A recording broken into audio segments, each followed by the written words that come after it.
Hi everyone, good morning. एक minute दो. हाँ, good morning संयम. Good morning प्रशस्त. Hi 201151. नाम नहीं है क्या तुम्हारा? Hi Shravya, hi Sarvesh, good morning.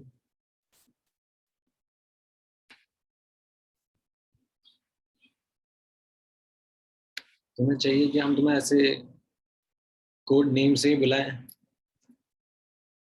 2011151 कैसे बोले? Good morning Harsh. Hi Aman. कैसा गया आप लोगों का संडे का टेस्ट?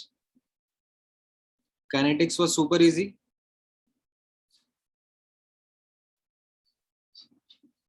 Super scoring.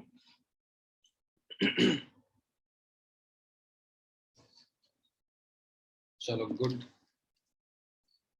वैसे काइनेटिक्स में ऐसे ही बनते हैं क्वेश्चंस. मैंने आपको बताया ना, kinetics is a very scoring chapter. Even if you look at previous year mains and advance के क्वेश्चंस भी ज्यादा टफ नहीं होते. स्कोरिंग रहता है. ऑलराइट, चलो ठीक है, गुड. देन लास्ट क्लास में हम लोगों ने जो इलेक्ट्रोकेमिस्ट्री में पढ़ा था उसमें किसी को कोई डाउट है?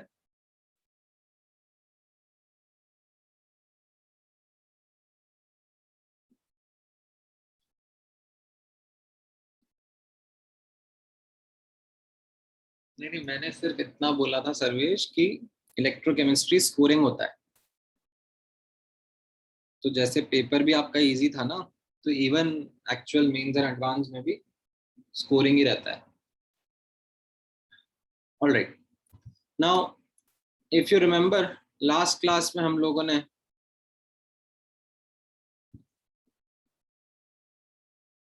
बात करा था इलेक्ट्रोड पोटेंशियल के बारे में, और हम लोगों ने देखा था कि किस तरीके से standard hydrogen electrode SHE use करके अलग अलग इलेक्ट्रोड्स का पोटेंशियल निकाला जाता है. ठीक है. And commonly what we report और tabulate is SRP values, standard reduction potential values, different different electrodes की. और हमने देखा था कि अगर हम कोई भी दो इलेक्ट्रोड्स को आपस में कनेक्ट करेंगे, तो ये बहुत इंपॉर्टेंट लर्निंग थी आपके लिए, तो जिसका हायर SRP रहेगा विद साइन वो कैथोड की तरह बिहेव करेगा, जिसका लोअर SRP है वो एनोड की तरह बिहेव करेगा. एंड उसके बेसिस पे हम लोगों ने काफी सारे सेल्स कंस्ट्रक्ट करे, उनकी रिएक्शंस, उनके सेल पोटेंशियल, ये सब एक्सप्लोर करे. ठीक है. एंड लास्ट में ये वाला क्वेश्चन भी डिस्कस किया था, जिसमें मैंने आपको थोड़ा सा आइडिया एक दिया. ऑल्दो ये हम लोग आज थर्मोडायनेमिक्स वाला पार्ट देखेंगे तो उसमें और डिटेल में आएगा कि अगर कोई स्पॉन्टेनियस रिएक्शन होना है या कोई सेल स्पॉन्टेनियसली वर्क करना है तो उसका E0 सेल ग्रेटर देन 0 होना चाहिए. एंड देन हम लोगों ने इन क्वेश्चंस को आंसर किया था. दो तरीके से आंसर किया था. या तो हम लोग रिएक्शन के हिसाब से E0 निकालते हैं, पॉजिटिव आ जाता है तो स्पॉन्टेनियस बोल देते हैं, या फिर जो E0 दिए हुए हैं उनके हिसाब से रिएक्शन लिखते हैं. E0 दिया हुआ है उसके हिसाब से हम लोग जज कर लेते हैं कौन सा एनोड है कौन सा कैथोड है, and then we write the reaction. If it is what the question is saying तो spontaneous है, otherwise non spontaneous था. right, this was something that we were doing in the last class. now अब जो भी question मैंने आपको last class में कराए थे, जो भी हम लोगों ने डिस्कस किए थे, उसमें ये चीज एप्लीकेबल थी दैट आपको SRP का डेटा मिल गया था, है ना. जितने भी क्वेश्चन मैंने कराए थे उसमें क्या हुआ था, SRP का या SOP का डेटा दे दिया था, और उसके बेसिस पे आपने जज कर लिया था कि कौन सा कैथोड कौन सा एनोड, एंड अकॉर्डिंगली क्या रिएक्शन होगा. बट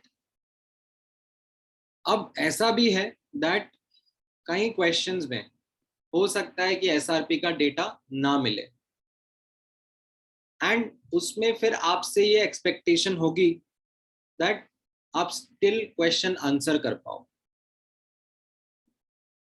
तो जैसे अगर हम लोग SRP की टेबल देखें, ठीक है, ये NCERT की मैंने एज इट इज यहाँ पर उतार दी है, आपकी बुकलेट में भी यही टेबल है.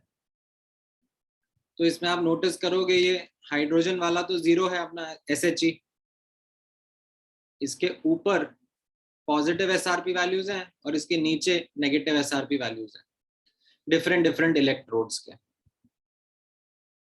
अब ऐसा है दैट पूरा का पूरा टेबल तो आप रट्टा मार नहीं सकते, नाइदर आप ये वैल्यूज का रट्टा मार सकते हो, ठीक है। आपसे जो एक्सपेक्टेड होगा वो कुछ ऐसा होगा कि ये जो डिफरेंट डिफरेंट एलिमेंट्स हैं इनका एक रिलेटिव ऑर्डर का आपको आइडिया रहे। जैसा आप लोगों ने जूनियर क्लासेस में भी याद करा होगा ना, electrochemical series, this is that same electrochemical series, reactivity series. तो एक रिलेटिव ऑर्डर ऑफ एलिमेंट्स आपको याद रहे, नॉट सारे बट सम सिलेक्टिव, वो आपसे एक्सपेक्टेशन रहेगी, ठीक है। सो यहां पर नोटिस करना किस तरीके से हम इनको याद करेंगे। अच्छा एक चीज आप नोटिस करोगे, ठीक है, मैं यहाँ पे आपको जनरली एक चीज समझाने के लिए, ये हमारा जो SHE और रेफरेंस इलेक्ट्रोड है, ठीक है, और जो हमारे मेटल्स रहते हैं, ठीक है, पहले मैं मेटल्स के ऊपर फोकस कर लेता हूँ। मेटल्स की जनरल टेंडेंसी क्या होती है? मेटल्स की टेंडेंसी होती है to lose electron, right? They themselves undergo oxidation and act as reducing agent, है ना।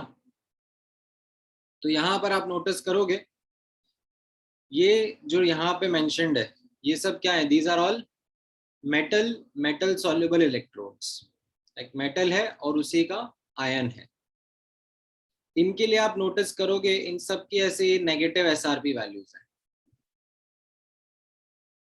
ठीक है। तो ये क्या होगा? दे, एज यू कैन नोटिस यहाँ पर, यू कैन रीड दिस, जैसे जैसे नीचे हम जाते जा रहे हैं, राइट, रिड्यूसिंग स्ट्रेंथ बढ़ती जा रही है, ठीक है। एंड आपको थोड़ा बहुत पीरियोडिक प्रॉपर्टीज से आइडिया भी है, लाइक यू कैन नोटिस यहाँ पर ये अल्कली मेटल्स के बारे में बात करी जा रही है, राइट। इनकी क्या टेंडेंसी रहती है? Their tendency is to lose electrons, ठीक है। अब आप मुझे बोलोगे सर यहाँ पर तो लेकिन ये गेन इलेक्ट्रॉन का रिएक्शन लिखा हुआ है। अरे तो यही तो मैं आपको बहुत टाइम से समझा रहा हूं कि रिएक्शन हमेशा ही रिडक्शन का होगा, ठीक है। ये जो यहाँ पे रिएक्शंस है ना, they will always be written reduction reactions. क्यों? क्योंकि हम लोग SRP वैल्यूज ही टैबुलेट कर रहे हैं ना, we are all tabulating SRP values only. तो उस पे मत जाओ, जो टेंडेंसी है वो इस एलिमेंट की या इस इलेक्ट्रोड की राइट से लेफ्ट जाने की है, ठीक है। That is the tendency for the metals to lose electrons, ठीक है।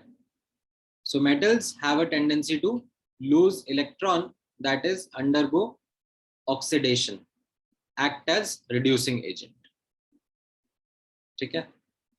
अब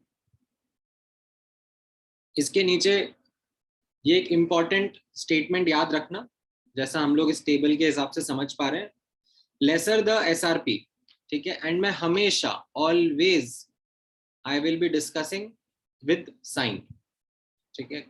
जब भी मैं हायर SRP लोअर SRP कभी भी कुछ भी बात कर रहा हूँ, it is always and always going to be with sign. तो lesser SRP will imply a more active metal, like ये जो अल्कली मेटल्स हैं ज्यादा एक्टिव मेटल होते हैं, they are stronger reducing agents, ठीक है। इतना लिखो, ठीक है। पूरा टेबल वगैरह कॉपी करने की जरूरत नहीं है। देखो टेबल कॉपी करना will be not something which will be advisable, ठीक है। एंड में करेंगे कृष्णा।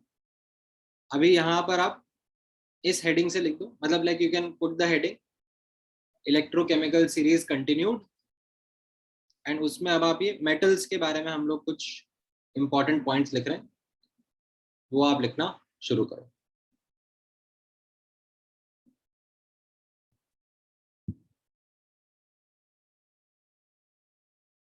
ऊपर वाला नोट तो ठीक है, मतलब वो ऐसा कुछ है नहीं, मतलब लिखना है लिख लो, ये नोट है.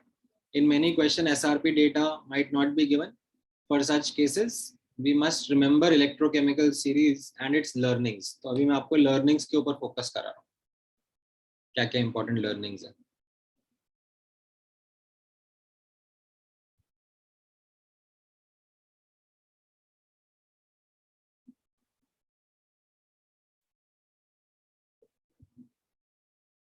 ठीक है, वो तो लर्निंग एक एक करके यहाँ पे लिखना शुरू करेंगे. सबसे पहले मेटल्स के बारे में लिख लो.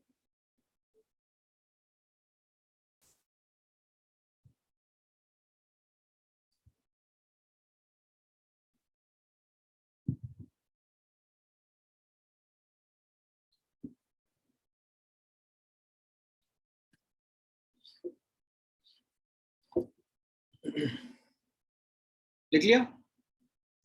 अच्छा, अब इसमें नोटिस करना,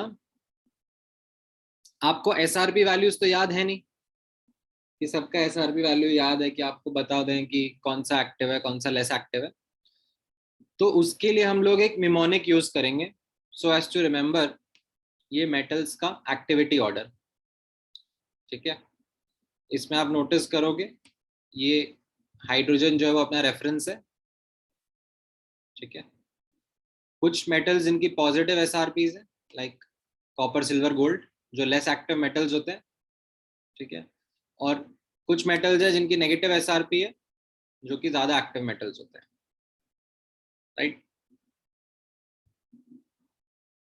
अब ये जो ऑर्डर है, इसको याद करने का मेमोनिक आता है किसी को?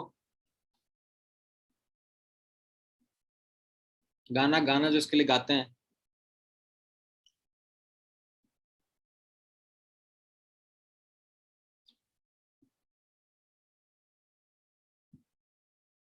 नहीं आता? कैसे नहीं आता है, तुम लोग झूठ बोल रहे हो. अच्छा, क्या freshers? Please stop calling me smart. तुम मेरा मजे तो नहीं लेना, just like making me recite some nonsense, because I don't think it is matching anything over here.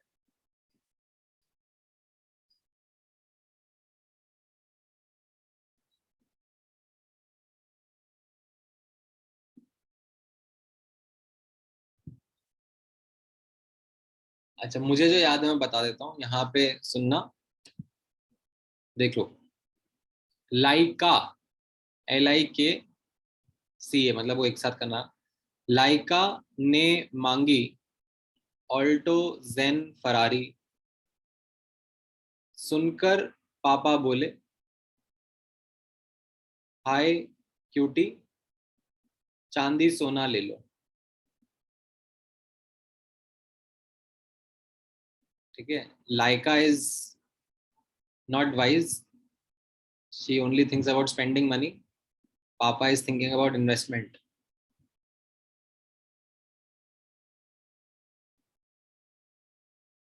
Lyca, LIKCA, Laika ने मांगी ऑल्टो जेन फरारी, सुनकर पापा बोले हाय क्यूटी, चांदी सोना ले लो.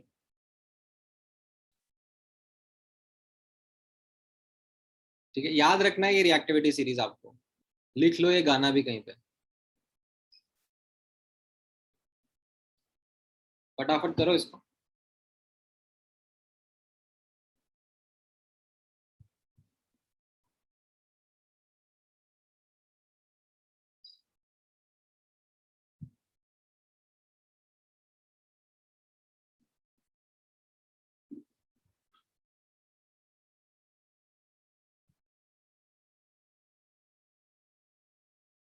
मेमोनिक्स आर मेड ताकि याद हो.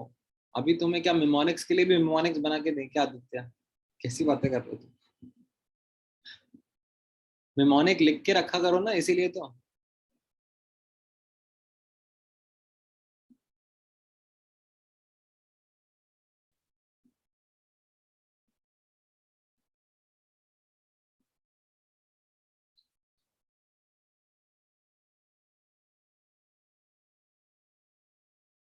या तुम कहना चाह रहे हो कि मतलब मुझे मेमोनिक की जरूरत नहीं पड़ती, लाइक मुझे ऐसे ही याद हो जाता है?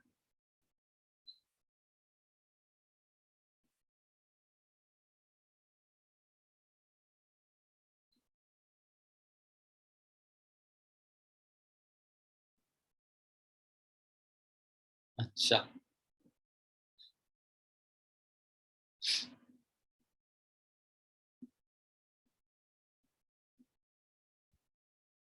लिखा सबने इतना?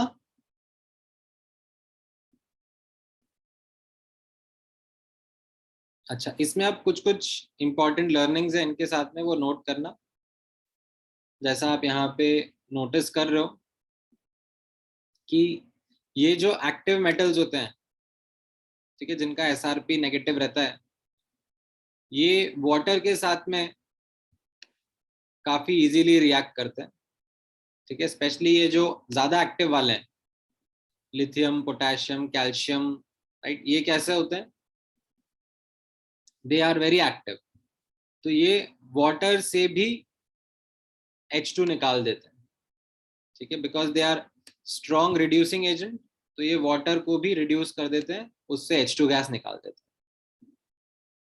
ठीक है, ये वाले जो मेटल्स हैं, like they are also active, but इनको कई बार ऐसे हॉट वाटर या स्टीम लगता है, सो एज टू इंश्योर कि they are able to reduce water. ठीक है, बाकी डाइल्यूट एसिड सोल्यूशन से तो ये सबके सभी रिएक्ट कर सकते हैं आराम से। They can all react with dilute acid solutions to liberate H2 gas. ठीक है, ये जो लेस एक्टिव मेटल है, like copper, silver, gold, they don't react with water और they don't displace hydrogen gas from water और dilute H plus solution. ठीक है, एक ही इंपॉर्टेंट लर्निंग है। ठीक है, हाँ मैं रिपीट कर देता हूँ। लाइका ने मांगी ऑल्टो जेन फरारी, सुनकर पापा बोले हाय क्यूटी, चांदी सोना ले लो।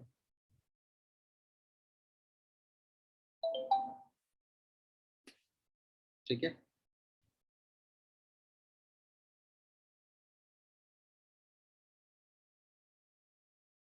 लिखा ये वाला पॉइंट, डिस्प्लेसिंग हाइड्रोजन गैस वाला?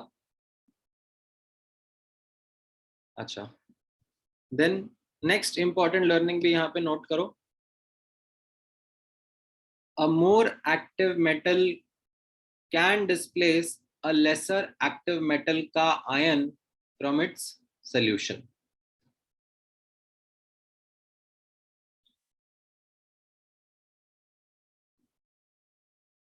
ये तो आप लोगों ने काफी बार जूनियर क्लासेस में पढ़ा होगा। डिस्प्लेसमेंट रिएक्शंस में कौन सा मेटल कौन से मेटल को डिस्प्लेस कर देता है, तो उसके पीछे का जो रीजनिंग है, that comes from this electrochemical series, that a more active metal can displace a lesser active metal from its solution. Like जैसे for example, अगर जिंक 2+ आयन का सोल्यूशन है, राइट, तो उसमें अगर मैं मैग्नीशियम डालूंगा तो it will convert magnesium to, like magnesium itself will undergo oxidation to magnesium 2+ and reduce zinc ions to zinc. ठीक है, ऑपोजिट नहीं होता। लाइक जो लेस एक्टिव मेटल है वो मोर एक्टिव मेटल को डिस्प्लेस नहीं करता। Like if you have some silver spoon या silver rod and you use it to stir zinc का solution, so it's perfectly safe that silver rod will not react, right? जैसा अपन ने last class में question देखा था ना, there was this question in our last class का discussion which was about this that can you use a silver spoon to stir copper nitrate solution. अब उसमें तो ये डेटा दे दिया आपको, राइट, E नॉट का डेटा, और आपने इसके हिसाब से जज भी कर लिया whether the reaction will happen और नॉट, राइट। बट अब कैसा है, आपको ये डेटा नहीं मिलेगा। ठीक है, हो सकता है, इनफैक्ट हो सकता है क्या, इट इज मोर लाइकली कि ये डेटा नहीं मिले, और उसके बेसिस पे आपको ये ध्यान में रखना होगा कि whether the reaction will happen और not. Like you will need to know which is less active metal, which is more active metal. लिखा है ये वाला पॉइंट?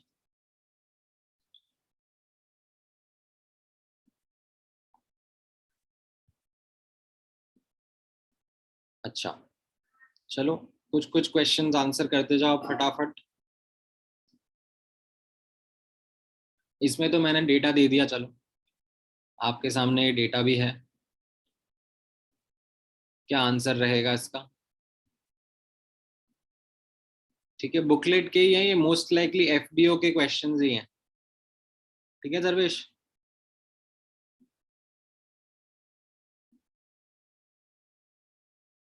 तो इसमें अब कौन सा आंसर बैठ रहा है? Which is the strongest reducing agent? The lowest SRP,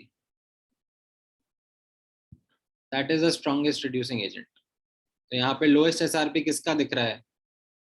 with sign you have calcium का.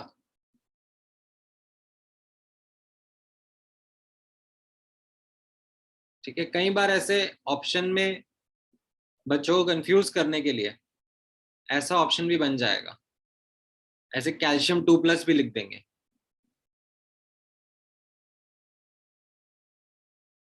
Will that be an answer?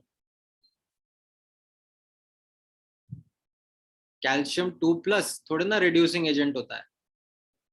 Reducing agent तो कैल्शियम होता है ना. It itself undergoes oxidation. Calcium 2+ थोड़े ना फर्दर ऑक्सीडाइज होता है.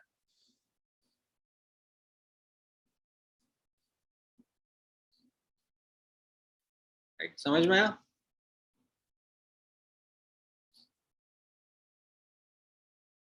हाँ, ऐसा क्वेश्चन बना सकते हैं जैसे फॉर एग्जांपल लाइक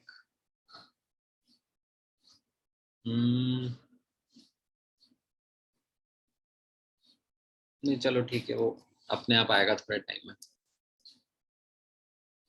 चलो ये वाला क्वेश्चन बताओ.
ऑलराइट, सो इसमें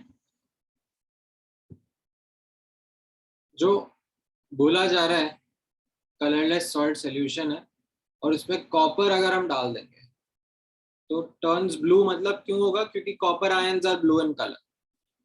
तो कॉपर कौन से इनमें से मेटल आयंस को रिड्यूस कर सकता है जिससे ज्यादा एक्टिव होगा कॉपर? तो वो एक बी ऑप्शन ही दिख रहा है.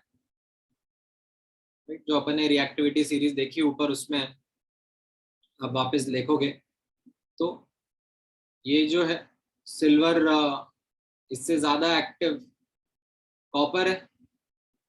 राइट, बाकियों से तो कम ही एक्टिव है ना ये पीबी जेड एन. ठीक है, कैडमियम इसमें मैंने लिखा नहीं है, कैडमियम भी कहीं ना कहीं यहीं पर ही होगा. ठीक है, अगर let's say we were to look and calculate, तो ये कॉपर से कम एक्टिव सिल्वर ही है, तो सिल्वर को ही डिस्प्लेस कर पाएगा, है ना? समझ में आया?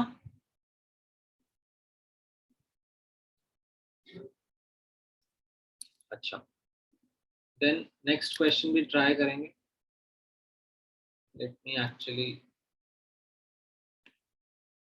एक सेकंड दो मुझे.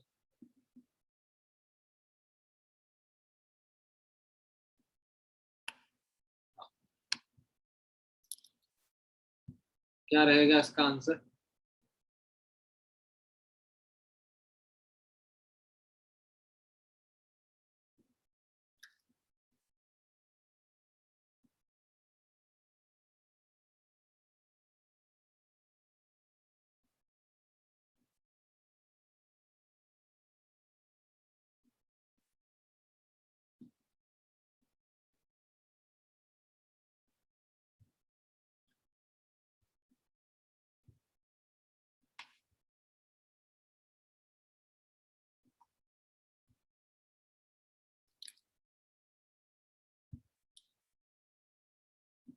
Correct.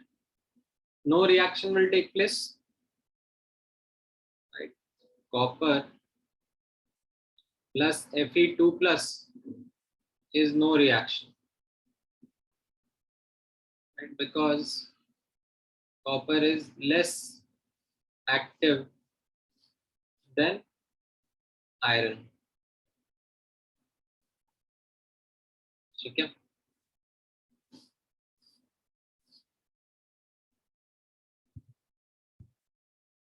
अच्छा, इस वाले क्वेश्चन का बताओ.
क्या आ रहा है इसमें आंसर?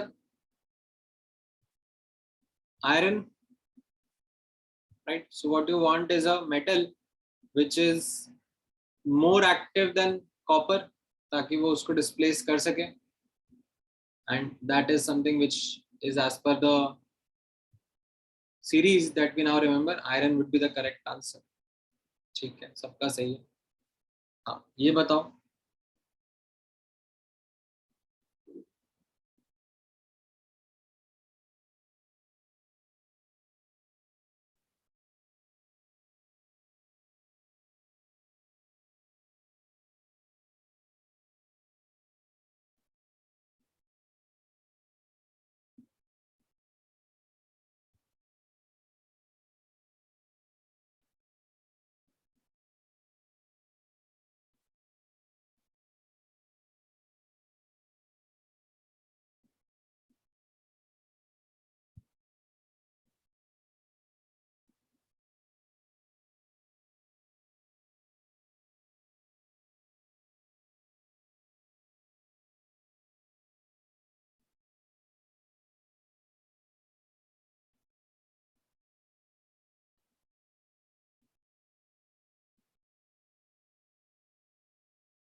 So ये कलर किसकी वजह से आता है?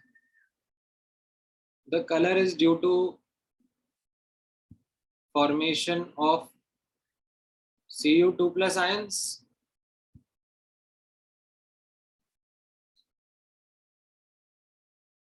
So this is because of oxidation of copper. ठीक है, रिडक्शन थोड़ा ना हो रहा है कॉपर का। कॉपर जब सिल्वर नाइट्रेट में हम डाल रहे हैं तो it is undergoing that oxidation reaction ना। Copper plus Ag plus is going to give you Cu2 plus aqueous plus Ag solid। चाहिए तो बैलेंस कर दो। ठीक है,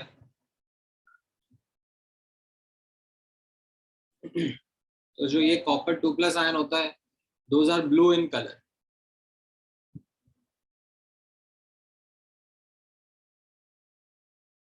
ये वाला क्वेश्चन बताओ।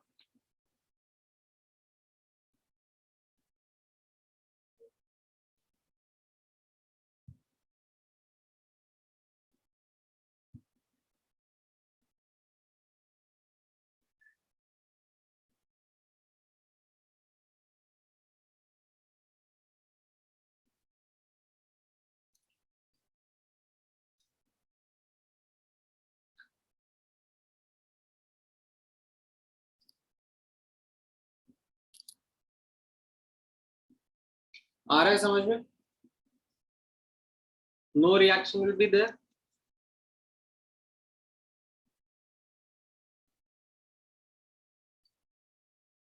कॉपर लेस एक्टिव है ना अल्यूमिनियम से, तो copper solid plus Al3 plus, this is what it is happening. Copper spoon is dissolved in aluminium nitrate, तो ये क्या होगा? No reaction, because copper is less active. समझ में आया? कौन सा क्वेश्चन कह रहे हो तुम हर्ष? 17th क्वेश्चन तो कोई है ही नहीं। 12th question.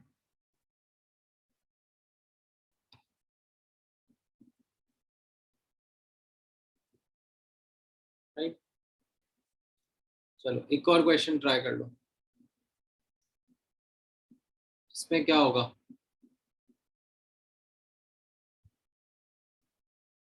यहाँ पर अगर आप नोटिस करोगे तो अल्यूमिनियम प्लस कॉपर 2 प्लस के बारे में बात करा जा रहा है।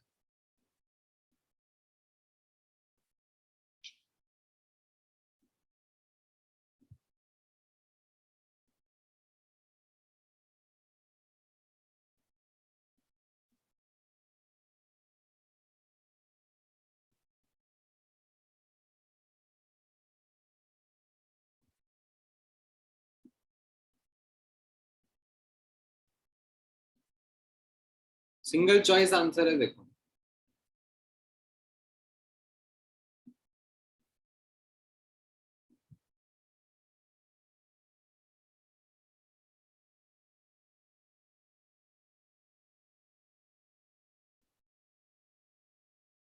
ठीक है, सो इसमें correct answer is C, aluminium gets oxidised. Aluminium Al से Al3 प्लस में चला जाएगा ना, and copper gets reduced. You might think but this is not correct. Copper 2 plus gets reduced ना।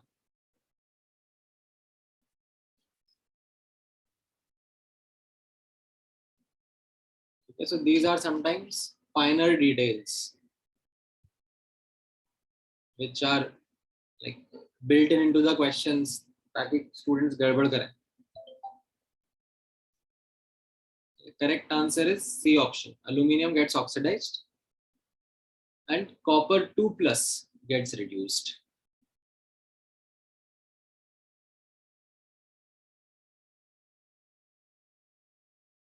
Clear है ये?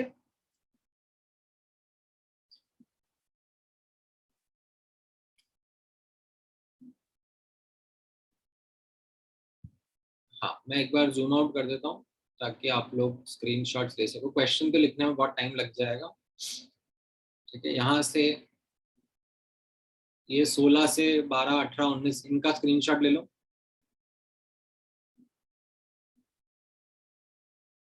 लिख लिया?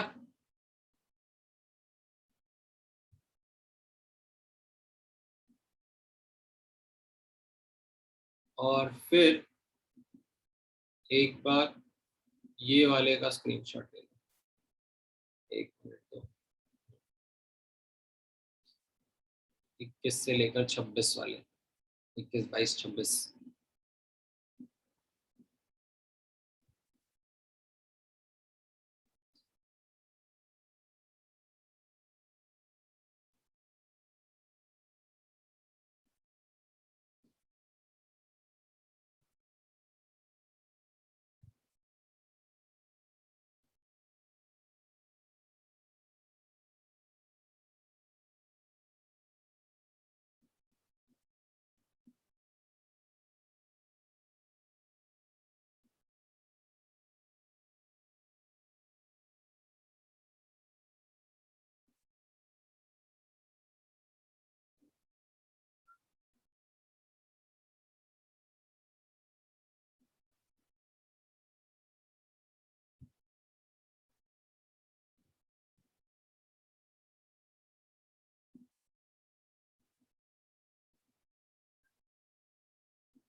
ऑलराइट, अब नॉन मेटल्स के ऊपर एक पॉइंट देख लेते हैं, कैसा रहेगा ये नॉन मेटल्स के बारे में। Non metals have a tendency to gain electron, right? So they have a tendency to undergo reduction, right? That is, act as oxidizing agents.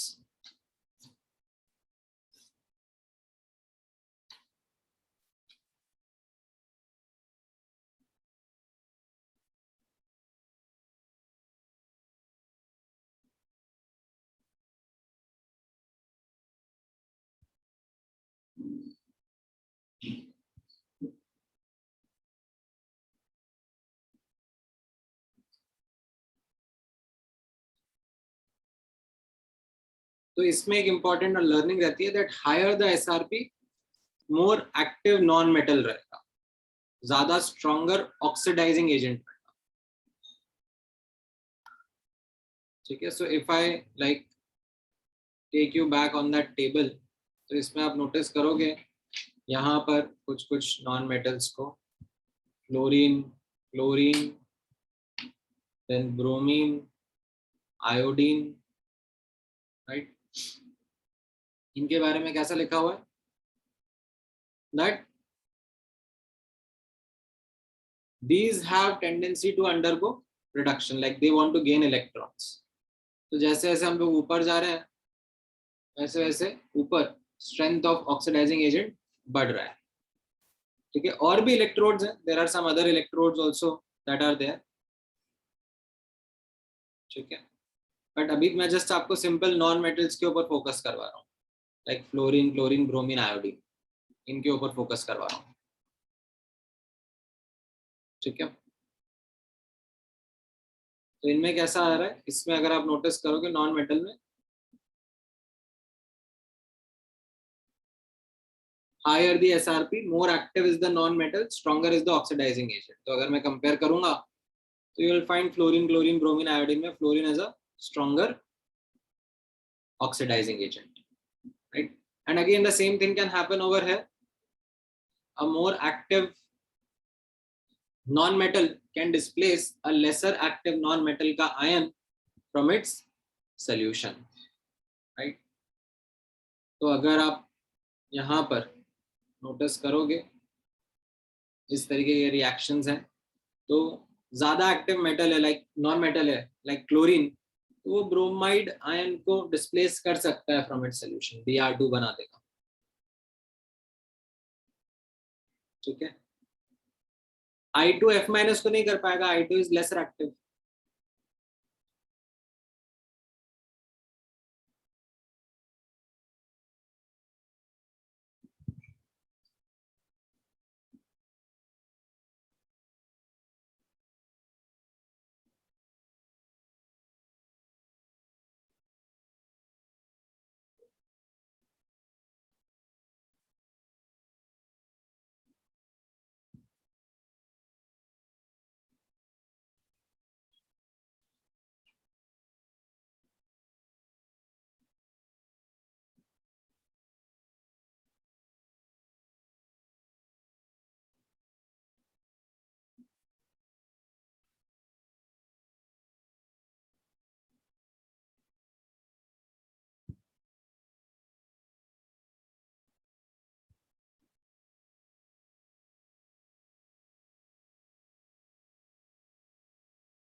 लिखा सबने? हाँ हाँ, बैलेंसिंग करना है, कोई दिक्कत नहीं है आपको, यहाँ पर ऐसे बैलेंसिंग भी कर सकते हो, it's okay.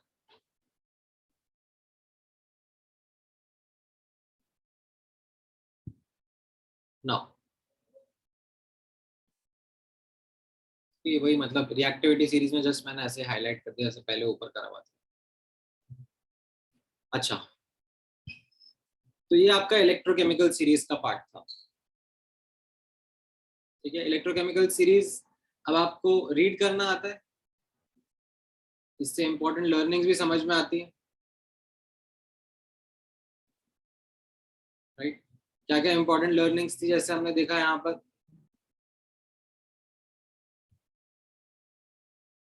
In case of non metals हम लोग कैसे बात करते हैं, हायर एसआरपी मतलब स्ट्रॉन्गर ऑक्सीडाइजिंग एजेंट, या फिर लोअर एसआरपी मतलब स्ट्रॉन्गर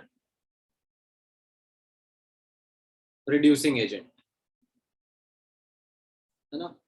बाकी एक्टिव, नॉन एक्टिव या मोर एक्टिव या लेस एक्टिव, वो तो कैसा होता है, दैट इज डिपेंडेंट अपॉन हम लोग मेटल की बात कर रहे हैं या नॉन मेटल की बात कर रहे हैं। ठीक है, आपको नहीं, आपको एसआरपी की वैल्यूज याद करने की जरूरत नहीं है, जैसे मैंने फ्लोरीन क्लोरीन ब्रोमीन में आपको ऐसे like don't remember the values, ऐसा कुछ भी नहीं है, you don't need to remember values, ये I2 का इतना है, Br2 का इतना है, नहीं, you don't need to remember values, relative order बस पता होना चाहिए।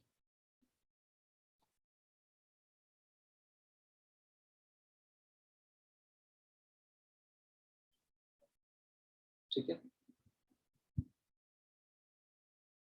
समझ में आ रही है? ये देखो स्टार्टिंग स्टार्टिंग में कैसा होता है ना, ये जब पढ़ते हैं तो थोड़ा कंफ्यूजन होता है कि सर कौन सा ऑक्सीडाइजिंग एजेंट है, कौन सा रिड्यूसिंग एजेंट है, higher SRP lower SRP, like समझ में कम आ रहा है।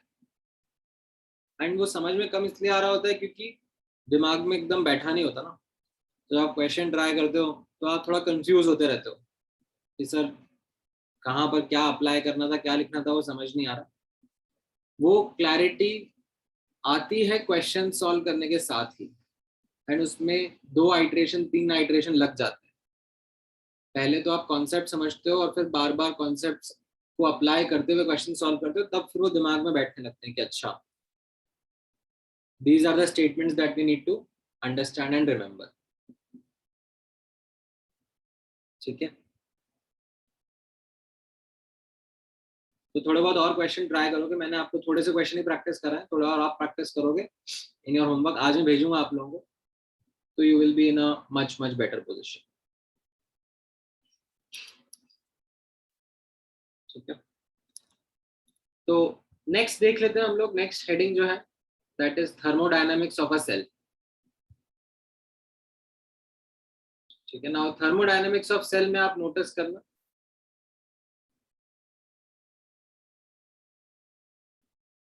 पहले मैं आपके सामने रिजल्ट लिख दूंगा।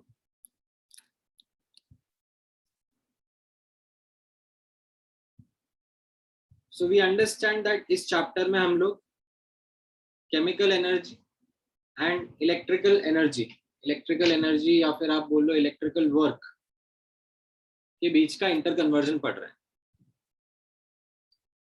राइट? तो यहाँ पर जो एक डिटेल्ड अंडरस्टैंडिंग होगी वो कुछ इस तरीके से होगी दैट हम लोग एक रिएक्शन का available energy, constant temperature pressure condition में what is the available energy, delta G, Gibbs free energy कहते हैं उसको, delta G of the reaction, right, that can be used in doing non-PV work or electrical work. Right. So the statement goes in the following way that the available energy of a cell reaction, spontaneous reaction, that is delta G, that is equal to the maximum non-PV work that can be extracted. Right. अब electrical work जो होता है ये आप लोगों ने पढ़ा होगा, can be written as Q into V, right. कितना चार्ज कितने पोटेंशियल डिफरेंस के अक्रॉस ले जा रहे हैं। तो बस वही चीज यहाँ पे हम लोगों को लिखनी है। ये जो V है that corresponds to the cell का पोटेंशियल, है ना। और जो चार्ज है that is equal to N into F। What is meant by N into F? यहाँ पे आप नोटिस करना, F will be charge of 1 mole of electrons and N will stand for the number of moles of electrons that get exchanged during the reaction। ठीक है, N क्या होगा वो मैं यहाँ पर लिख के बताऊंगा आपको, बट इतना पहले आप कॉपी कर लो यहाँ से यहाँ तक का। First copy this much,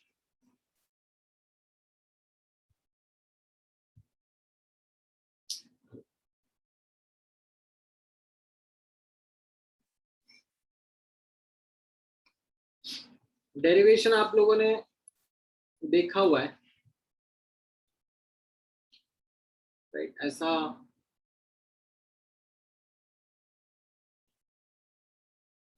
if you remember कैसा होता था,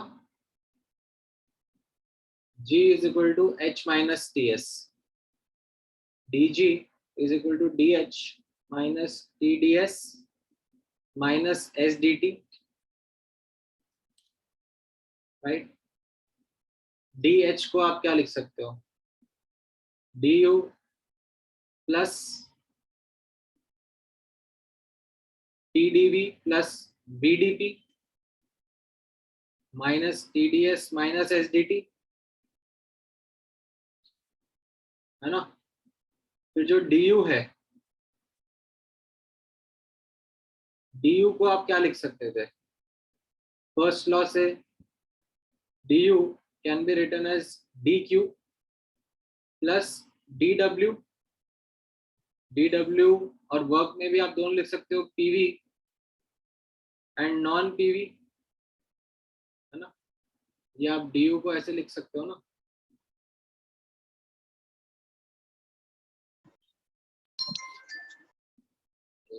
सर वो VDP होगा ना।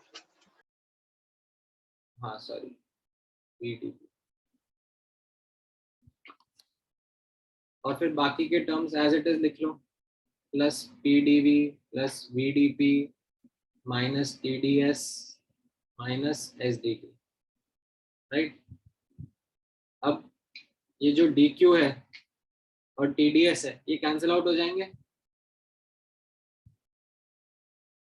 है ना। PV वर्क और प्लस PDV ये भी कैंसिल आउट हो जाएगा,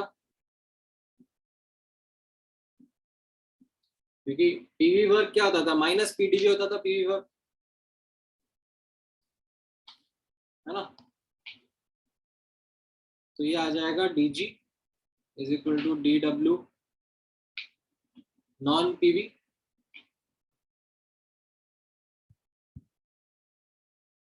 plus VDP minus SDT, right. अब ऐसा है दैट जो हमारा डिजाइन है सिस्टम का, design is such that we extract non PV work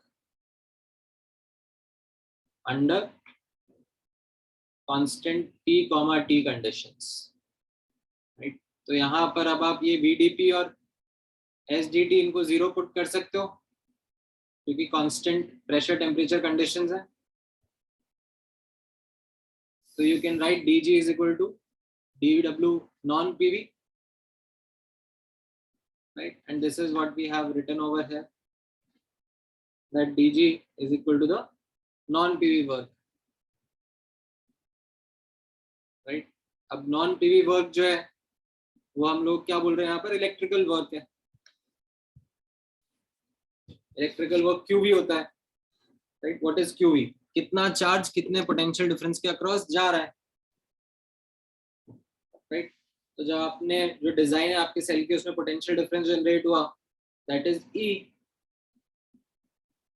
और कितना अक्रॉस उसके चार्ज जा रहा है, that is equal to n into f, right, where n represents the number of electrons, or you can say number of moles of electrons. Okay, per mole of reaction how many moles of electrons are getting exchanged, and f represents charge of 1 mole of electron. इसको Faraday's constant कहते हैं. ठीक है, n will be the number of moles of electrons. However, मैंने वो नहीं लिखा है यहाँ पर क्योंकि I want you to detail that out. उसका मीनिंग क्या है यहाँ तक का लिख लिया आप लोगों ने, like left hand side derivation नहीं भी लिखना है तो चलेगा, it's absolutely fine if you don't want to write the derivation.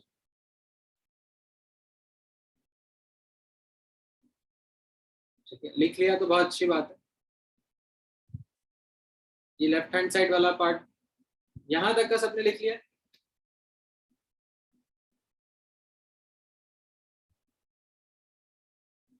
अच्छा, अब ये जो n है उसको मैं थोड़ा सा और डिटेल आउट करना चाहूंगा आपके लिए. n मैंने यहाँ पर जो लिखा हुआ है, ठीक है, उसको हम लोग कैसे कैलकुलेट करते हैं. ठीक है, अब टेक्निकली यहाँ पर I should have say written number of moles of electron. ठीक है, ऐसा लिखो, number of moles of electron exchange during the reaction. However, इसका कैलकुलेशन आप किस तरीके से देखोगे वो यहाँ पे नोटिस करना. अगर फुल सेल रिएक्शन है तो हम लोग कैसे लिखेंगे. n will be the number of electrons that get cancelled out from either side when we are combining the half reactions. Okay, calculation of n के ऊपर points है. हम लोग half cell reaction के लिए भी n लिख सकते हैं, and that n will be the number of electrons featuring in the written form of the half reaction. तो यहाँ पर आप नोटिस करोगे अगर कुछ इस तरीके से कोई एक सेल रिएक्शन हो रहा है जिसमें लेट्स से ये एनोड हाफ है और ये कैथोड हाफ है, तो जो एनोड हाफ में जितने इलेक्ट्रॉन्स दिख रहे हैं उस हाफ सेल रिएक्शन के लिए n का वैल्यू उतना ही होगा. तो जैसे ये एनोड हाफ सेल रिएक्शन है तो इसमें आपको यहाँ पर 3 इलेक्ट्रॉन दिख रहे हैं तो n का वैल्यू 3 रहेगा. जो कैथोड हाफ है उसमें आप देख रहे हो यहाँ पर 2 इलेक्ट्रॉन फीचर हो रहे हैं तो उस हाफ रिएक्शन के लिए n का वैल्यू 2 रहेगा. ठीक है, हाफ रिएक्शंस के लिए n ऐसे ही कैलकुलेट करना है जितने इलेक्ट्रॉन्स दिख रहे हैं सामने सामने. फुल सेल के लिए आप नोटिस करना जब हम एनोड कैथोड को कंबाइन करते हैं तो जितने इलेक्ट्रॉन्स कैंसिल आउट हो रहे होते हैं ऑन आइदर साइड, जैसे यहाँ पर हम लोग इन दोनों इक्वेशंस को कैसे कंबाइन करेंगे, इन दोनों के इक्वेशंस को इस तरीके से कंबाइन करेंगे दैट इलेक्ट्रॉन्स कैंसिल आउट हो जाए. तो जितना इलेक्ट्रॉन कैंसिल आउट हुआ on either left hand side और right hand side, that will be the value of n that should be used for that reaction. ठीक है, तो यहाँ पर हम लोग इसकी रीडिंग भी ऐसी होती है, 3 Sn2+ ion will gain 6 electrons from 2 chromium atoms. 3 Sn2+ ions will gain 6 electrons from 2 chromium atoms and then give 3 Sn atoms and 2 chromium ions. Right? तो ये n का कैलकुलेशन कैसे हो रहा है वो समझ में आ रहा है आपको.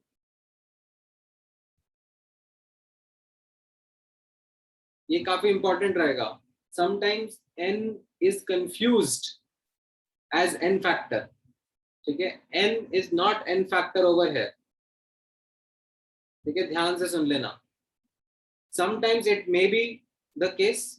ठीक है, समटाइम्स हो सकता है कि n जो है वो n फैक्टर की वैल्यूज से मैच करने लग जाए किसी स्पीशीज की, but that is not the definition of n over here. n is not the n factor by definition over here. n is what I have mentioned ऊपर. It is the number of moles of electrons exchanged during a reaction. और उसका calculation हमें कैसे करना होगा वो अभी मैंने आपको सिखा दिया.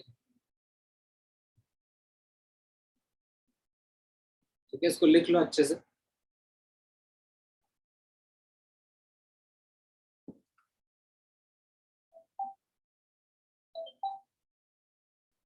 Is this clear?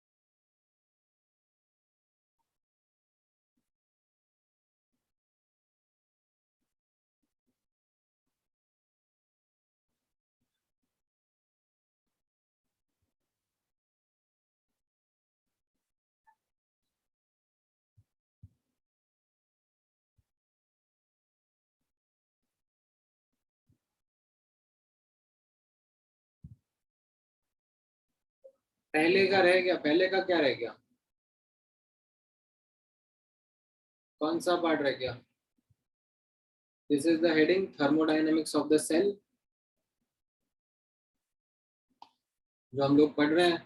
और उसमें ये राइट हैंड साइड का डेरिवेशन नहीं भी लिखना तो चलेगा, देखो।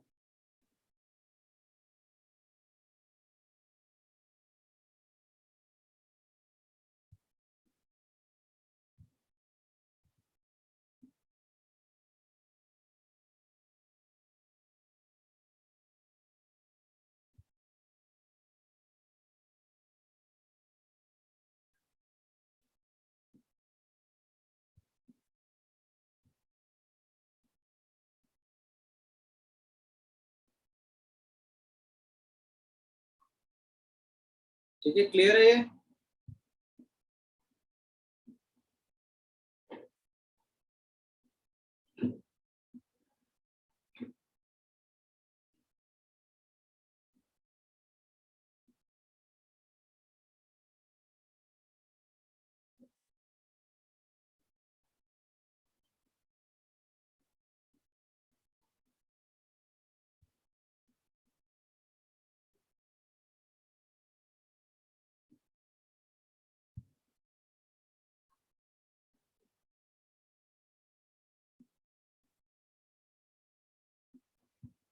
Faraday's constant, that is charge of 1 mole of electron, अभी तो लिख लिया ना सब। फिर ये वाला लिख लिया।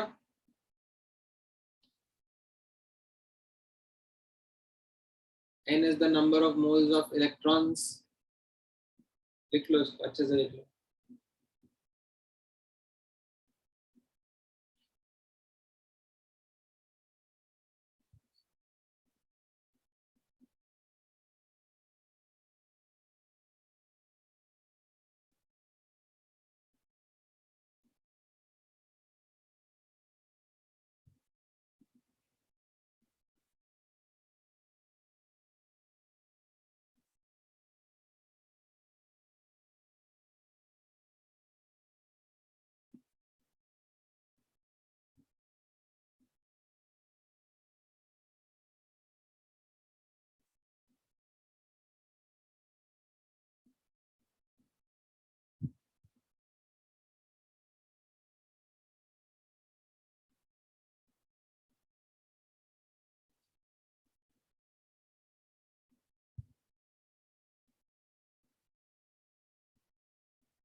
नहीं नहीं, वो नेगेटिव साइन जो है, दैट इज लाइक, अगर रिएक्शन स्पॉन्टेनियस होता है,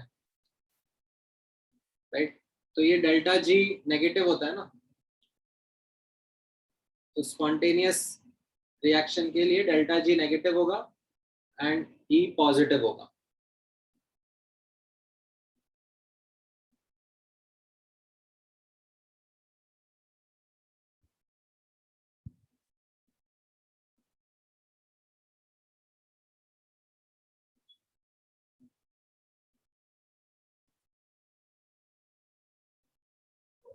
ठीक है,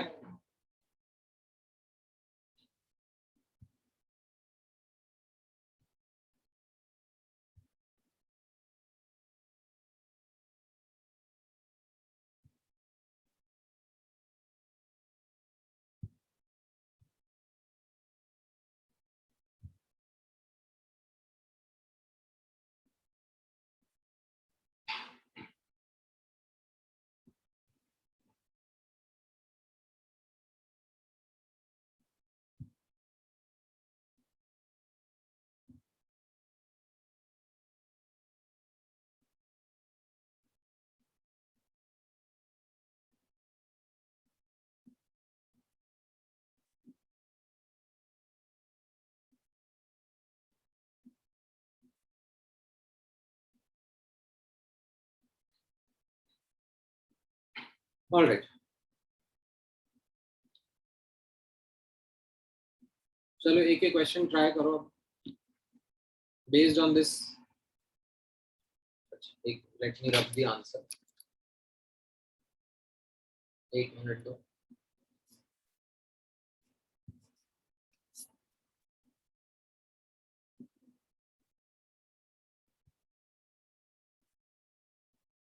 हाँ,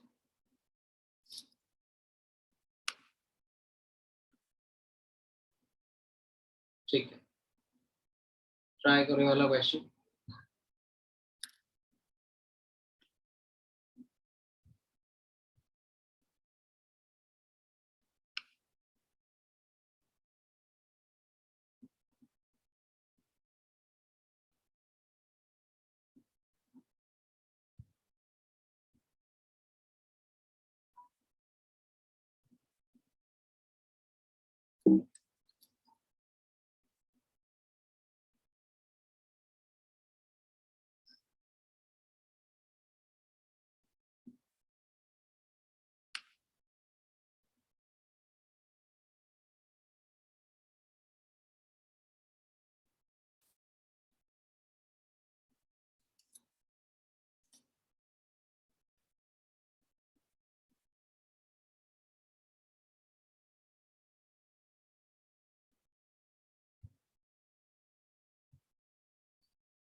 राइट, तो इसमें आपको ये समझ में आएगा इन दोनों में से कौन सा एनोड और कौन सा कैथोड की तरह बिहेव कर रहा होगा based upon the SRP data. ये जो टिन वाला है that will be behaving as what. याद रखना है ना, भूलना थोड़ा ना, पिछली क्लास में जो पढ़ा लिखा था. लोअर एसआरपी मतलब एनोड एंड हायर एसआरपी मतलब कैथोड. राइट, सो ये टिन वाला जो होगा दैट इज हायर एसआरपी. ठीक है, हमेशा विद साइन. ठीक है, this is always with sign जो हम लोग बात करते हैं. और जो क्रोमियम है that is lower SRP, that will be acting as anode. तो आपको रिएक्शन समझ में आ जाएगा. ठीक है, सर्वेश गड़बड़ नहीं करनी है. सॉरी, डी क्या बोल रहा हूँ मैं उल्टा. C option. Tin will undergo reduction, chromium will undergo oxidation. Sorry, ये अमान ने गड़बड़ कर दी. हाँ नहीं नहीं, वो तुम्हारा और अमान का आंसर एक के बाद एक आया ना, तो मैंने वो गलत पढ़ लिया.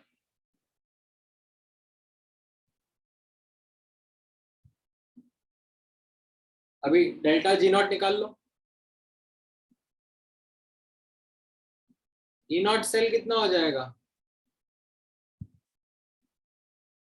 SRP cathode minus SRP anode. अरे क्या अमान, तुम मतलब सुबह सुबह क्या खा के बैठते हो. 0.6 वोल्ट आ रहा है. अच्छा, कुछ नहीं खाया इसलिए भूखे पेट हो. कुछ खा के बैठा करो यार, ऐसे मत करो. मुझे तो फिर भी लाइक बोलते रहना पड़ता है. तो it will be awkward for me if I चू समथिंग एंड देन स्पीक. तुम लोग तो बैठे बैठे खा सकते हो. एक हाथ से खाओ, एक हाथ से लिखो. एक पैर सर पे रखो, एक पैर जमीन पर रखो, जैसी तुम्हारी इच्छा है.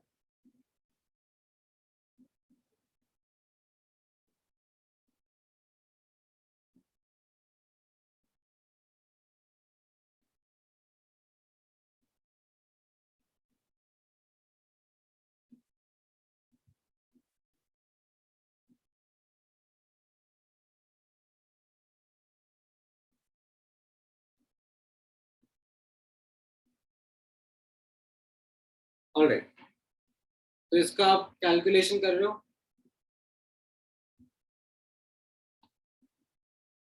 कैसा दिख रहा है. इस तरीके से आ रहा है.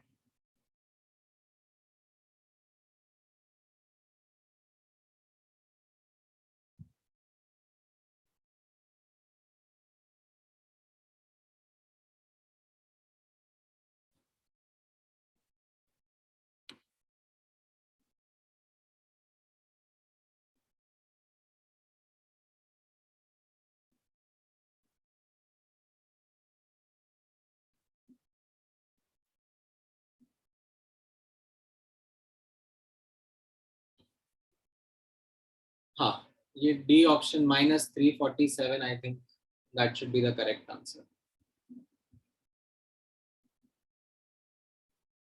ठीक है, जूल में आएगा, उस किलो जूल में जरूर कन्वर्ट कर लेना.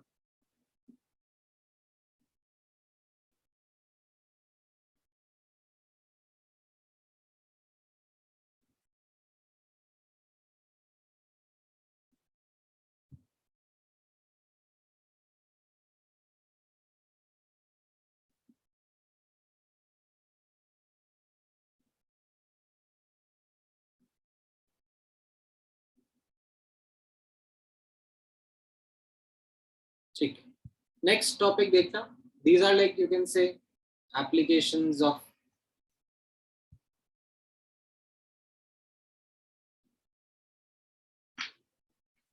thermodynamics of cell.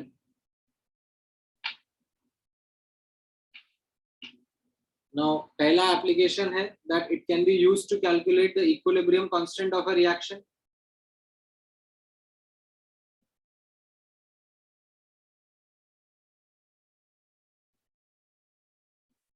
कैसे कैलकुलेट करते हैं equilibrium constant of a reaction?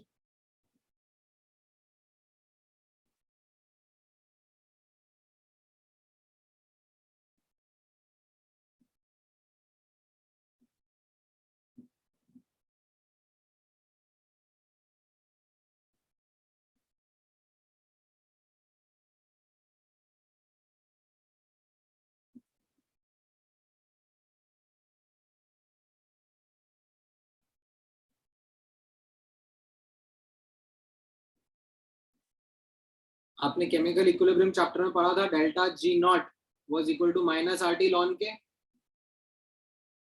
और यहां पर इन दिस चैप्टर में पढ़ा delta G naught is equal to minus n F E naught.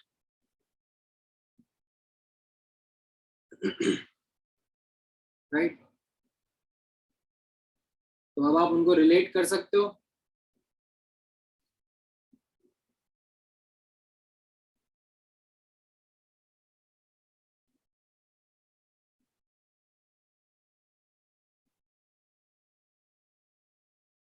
Right, उनको रिलेट करके आपको समझ में आएगा.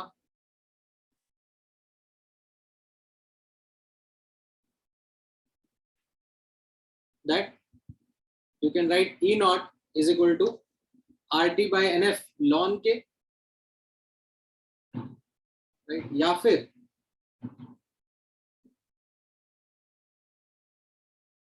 in case you want to write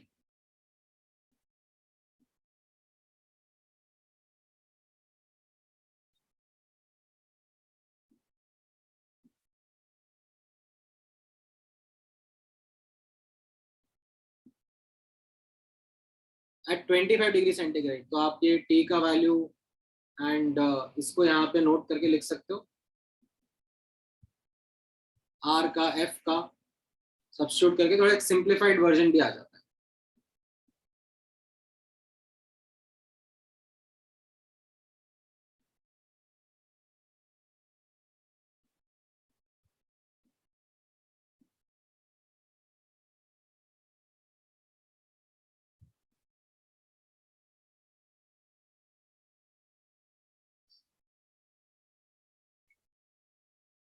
ठीक है, that E naught is equal to 0.059 by N log K.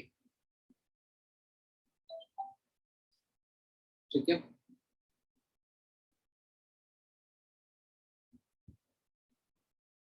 is this clear?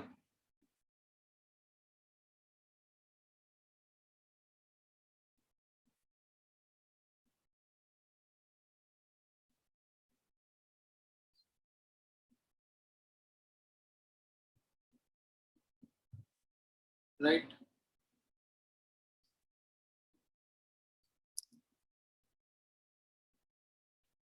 चलो एक क्वेश्चन का आंसर कर दो क्विकली. ये लिख लिया है तो इस क्वेश्चन का आंसर करो.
राइट, सो इसमें यहाँ पर आपने पहले एनोड कैथोड आइडेंटिफाई कर लिया होगा।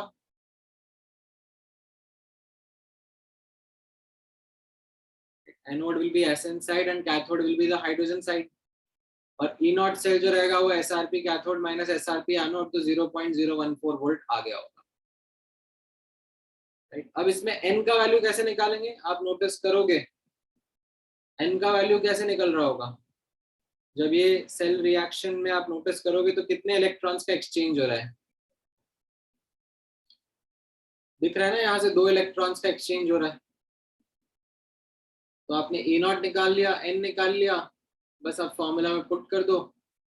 लॉग के वाला फॉर्मूला जो है उसको थोड़ा सिंप्लीफाई करोगे तो ऐसे थोड़ा सा कैलकुलेशन रहेगा, लाइक 4.67 ऐसा टाइप आ रहा है, लाइक 14 अपॉन ऐसे 3, लाइक 0.059 को 0.06 लिख लिया, थोड़ा इधर लेके चले गए, अप्रोक्सीमेशन ले लिए, तो उससे थोड़ा आइडिया लग रहा है, क्योंकि ऑप्शंस काफी दूर दूर है ना, तो आप थोड़ा अप्रोक्सीमेट कैलकुलेशंस करके आंसर निकाल भी सकते हो।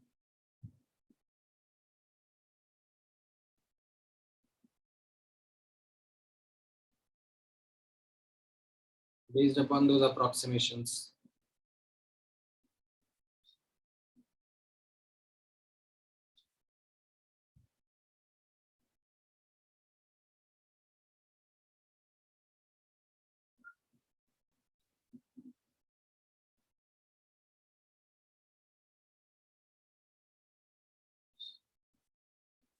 क्लियर है ये?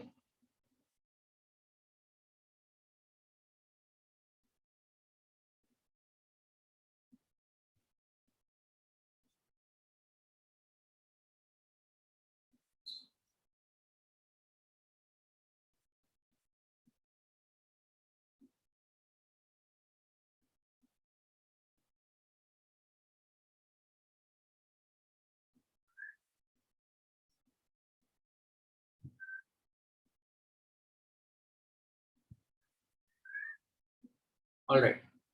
Now another application यहाँ पे नोटिस करना, that will be determining E naught of an unknown electrode using E naught of known electrodes. ठीक है, this is something, for example एक क्वेश्चन के थ्रू मैं आपको बेटर समझा पाऊंगा। जैसे हमारे पास में मान लो 2 इलेक्ट्रोड्स हैं,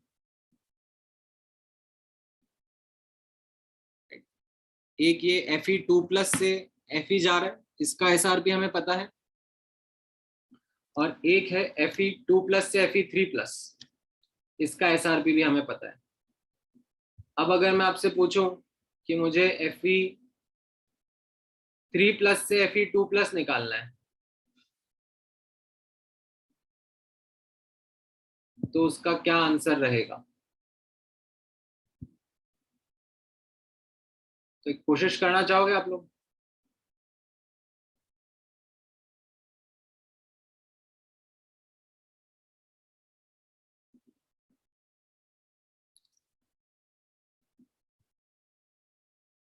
इनफैक्ट सॉरी, मैंने क्या बोल दिया, Fe2+ से Fe और Fe3+ से Fe2+।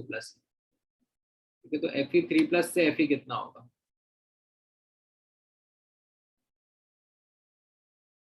ठीक है, बेसिकली जैसे आप नोटिस करोगे, मान लो मैं ये इलेक्ट्रोकेमिकल सीरीज का डायग्राम दिखा रहा हूँ आपको, तो इसमें अपने को कहाँ गया, ये Fe2+ से Fe वाला एसआरपी पता है, -0.44, और ये Fe3+ से Fe2+ वाला एसआरपी पता है, ठीक है, +0.77। ठीक है, मान लो ये 2 एसआरपी हमें पता है। ठीक है, अब आपको जो मैंने पूछा है कि Fe3+ से Fe, यहाँ से यहाँ वाला जो रहेगा वो कितना रहेगा, वो आपको मुझे कैलकुलेट करके बताना है। ठीक है, तो अभी तक तो नहीं, अमान, ईशान, नहीं, करेक्ट आंसर नहीं है आपका। ठीक है, सर्वेश आपका भी करेक्ट नहीं है।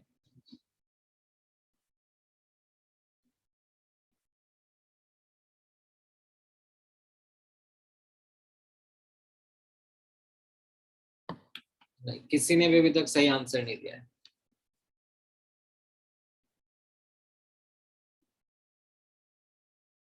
ठीक है, आप लोग जो कर रहे हो उसके लिए मैं आप लोगों को एक बार आइडिया दे देता हूँ।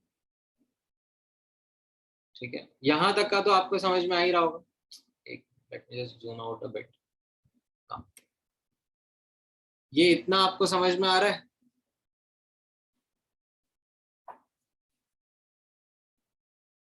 Reaction 1, 2, 3 are related in the following ways. 1 plus 2 is equal to 3. I think ये आप सबने figure out कर लिया होगा. And what you would be doing is you would be applying the same relationship on E naught values. E naught पे नहीं apply कर सकते relationship. E naught जो है that is an intensive property. They are non-additive. आप apply कर सकते हो ये relationship on delta G naught. That is an extensive property. That is additive in nature. उसमें add subtract किया जा सकता है. तो आप ऐसा करो, पहले E नॉट से इनका डेल्टा G नॉट निकालो using the number of electrons that they are showing these half cells, and then फिर आप डेल्टा G नॉट पर ही अप्लाई करो, फिर आपका करेक्ट आंसर आएगा। समझ में आया? What is the learning over here?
Right, so इससे कैलकुलेट करने पे कितना आ रहा है आंसर?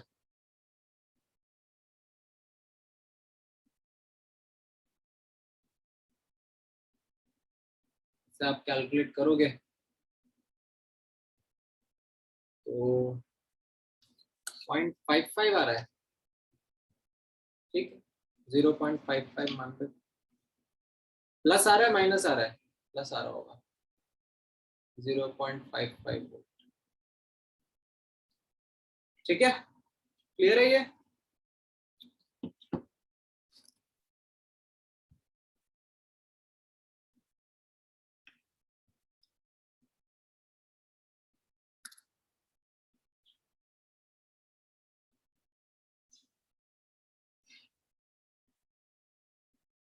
0.37 आ रहा है।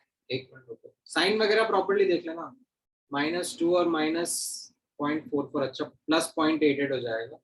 -0.77 डिवाइडेड बाय 3, अरे नहीं,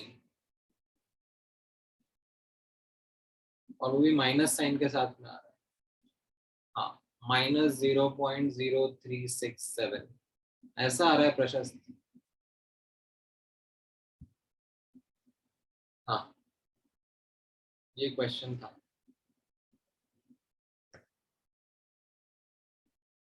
ठीक है, क्लियर है कैसे करा इस क्वेश्चन को?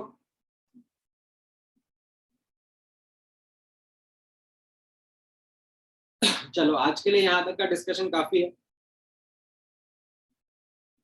नेक्स्ट क्लास में थोड़े और एप्लीकेशंस में डिस्कस करूंगा आपके साथ में, but now I can give you a significant amount of homework, तो आपको ट्राई करना so that we are able to then discuss it in the next class whenever we get the opportunity. ठीक है, हाँ अब तुम्हें क्या करना था कृष्णा, लास्ट क्लास के कुछ क्वेश्चन को कॉपी करना था, ये वाला। हाँ लाइक तुम्हें क्वेश्चन देखना है या तुम्हें मतलब लाइक एक्सप्लेनेशन चाहिए?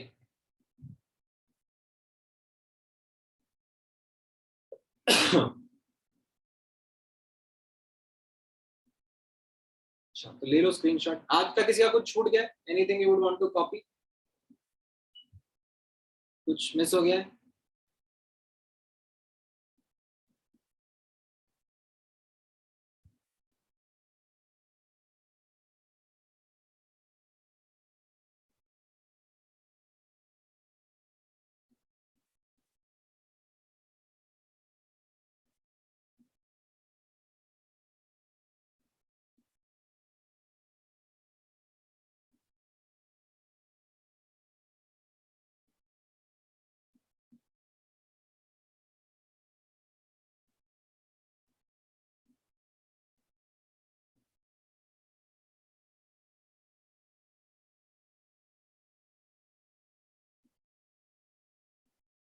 हाँ जस्ट अ मिनट, क्या रह गया है? कैलकुलेशन ऑफ ई, ये वाला।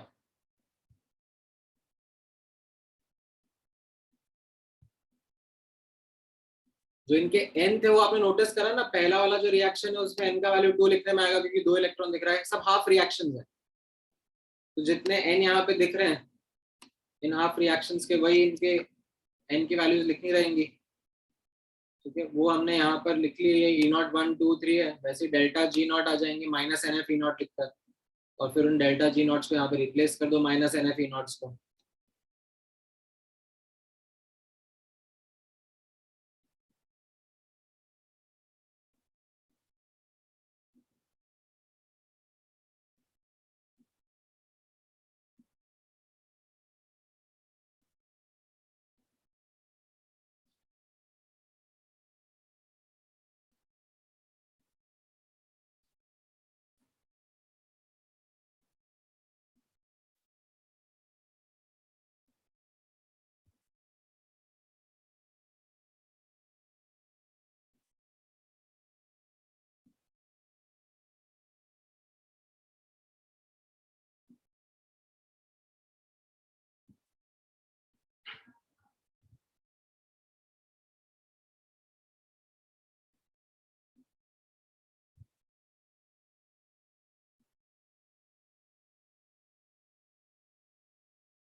ठीक है, applications of thermodynamics of cell ना,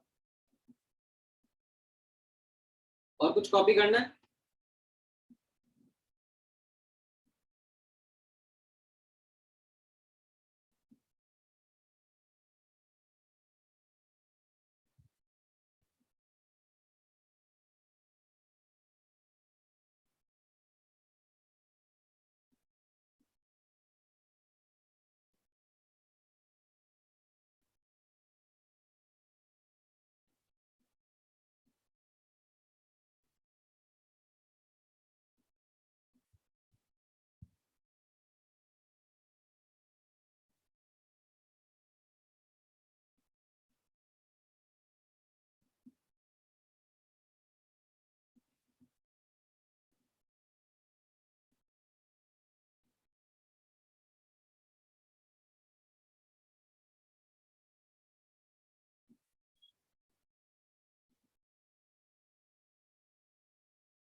ठीक है, हाँ, done done, lecture is over now, thank you guys.